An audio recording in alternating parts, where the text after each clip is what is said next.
Roland shows you something that you always wanted to see, but you've never seen it before.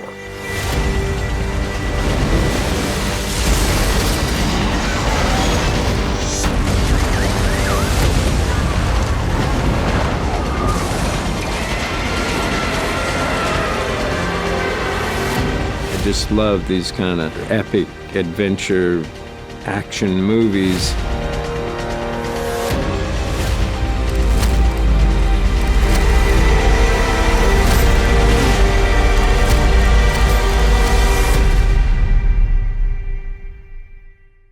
So what's the target? We believe it's Midway. People are not generally familiar with the Battle of Midway. I wasn't, and when I talk about it to people, they don't know about it. Midway was one of the key battles of World War II. If we lose, the Japanese own the West Coast. Ça se passe en 1942. Les États-Unis viennent de perdre la base de Pearl Harbor. Et les Japonais veulent détruire une bonne fois la flotte américaine en attaquant l'atoll de Midway. Sauf que cette fois-ci, les Américains sont prêts. This can never happen again. I was deeply impressed by the dive bombing. I thought this is a movie about where the people see what dive bombing really is. There's no movie really which shows it. And I think every movie has to have like one kind of aspect which is totally new to people.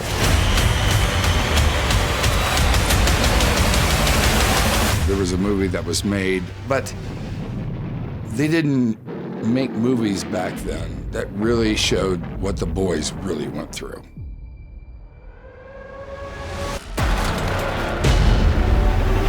When we did Midway, we wanted to do it actually exactly like it happened. We didn't want to invent anything. We didn't want to have any additional love story in it. We wanted to just tell the story of the 6 months which led from the entering the war because of Pearl Harbor to the Battle of Midway, which was an incredible turnaround in military history. We got the order to launch! Authenticity is key with this entire film. I'm seeing that everywhere I look. The battle sequences and the battleships and the airborne fights and battles look incredible. The big challenge was it had to be photoreal, because you cannot ever see, oh, this is bad visual effects. It had to be top quality. Avec son cinéma, Emmerich veut créer des séquences et des effets très impactants. Du coup, il va contribuer au développement des effets spéciaux, et ce, dès Stargate, en représentant, avec des effets assez révolutionnaires pour l'époque, cette porte interplanétaire qu'il y a dans le film. Roland EMMERICH a vu les dessins que j'avais faits pour Dracula. Et Roland me dit, j'aimerais bien que tu commences à travailler sur les créatures, les masques, les guerriers de Stargate. J'ai 2 semaines, je fais Ra, Horus, Anubis, les personnages principaux, monté au mur, il revient et il me dit « Ok, on fait ça ». How you doing?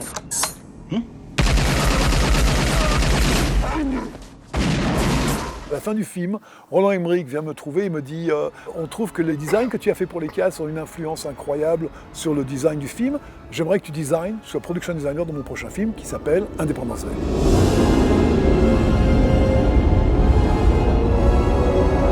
Avec Roland, quand on s'est assis pour parler des vaisseaux spatiaux, on s'est dit qu'il y a un moment, tu sors de chez toi le matin et le ciel entier, c'est comme un moteur, c'est comme un engine. C'est pas un vaisseau spatial que tu vois dans l'horizon qui est là, c'est que tu te lèves la tête et tout le ciel est un vaisseau spatial.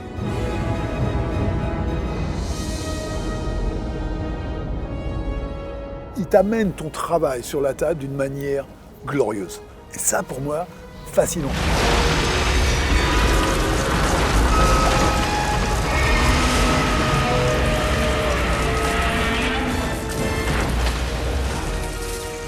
At that time, Godzilla, I saw as a movie, we screw with Earth.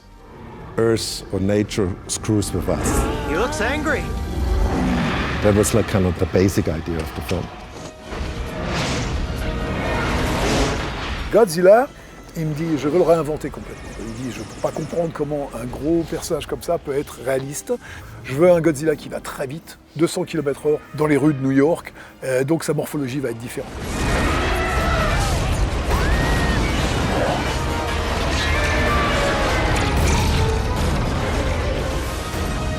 Pour moi, les outils de travail sont tellement phénoménaux que c'est une réinvention du monde du cinéma maintenant. The complexity is constantly rising, so we're constantly actually making our life difficult.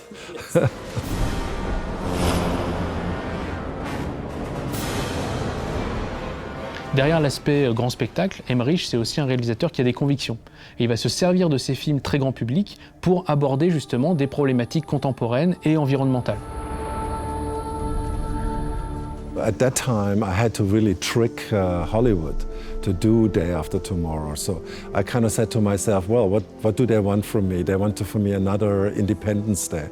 So I made the movie look a little bit like Independence Day, but it was actually a movie about global warming.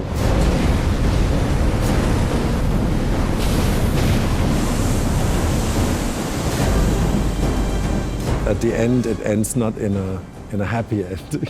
So at one point, you know, like the studio had bought the film, they said, oh my God, there is no happy ending.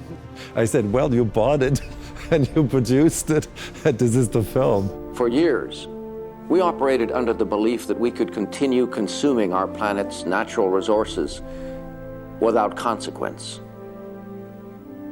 We were wrong. They were actually now quite proud that they did it, and we laugh now about it. But at that time, don't forget, this was the year 2004. I was the first one, together maybe with Al Gore, who did this in a movie, you know?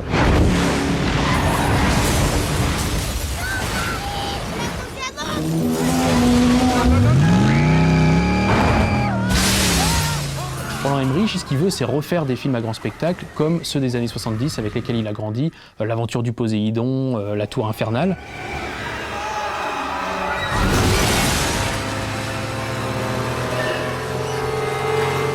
Et qui dit grand spectacle dit image au premier plan et simplicité des personnages. Et c'est pour ça que les héros du cinéma d'Emmerich vont tendance à être immédiatement identifiables et reconnaissables.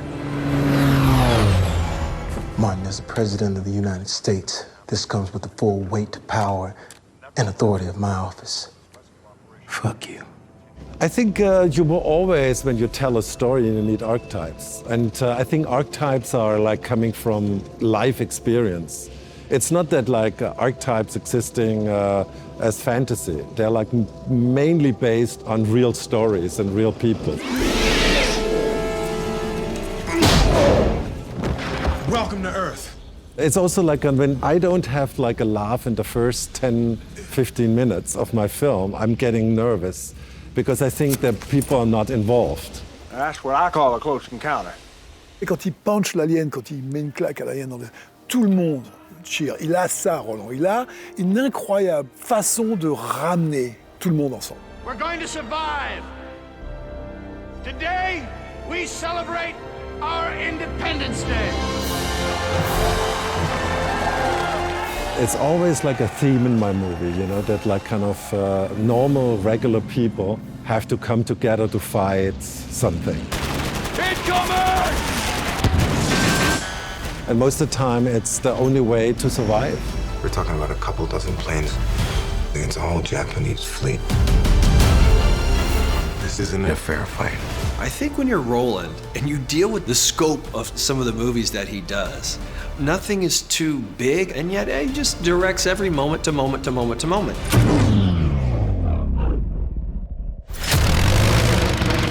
I think Roland Emmerich is one of the great directors. I mean, for these kind of movies, which are very exciting films and that I love to watch. So it's a privilege to work with him, and especially on such an important story. I always have like kind of a couple of things which I totally want to do. And in this movie, it was like just to show the people how incredibly dangerous and unbelievable dive bombing is.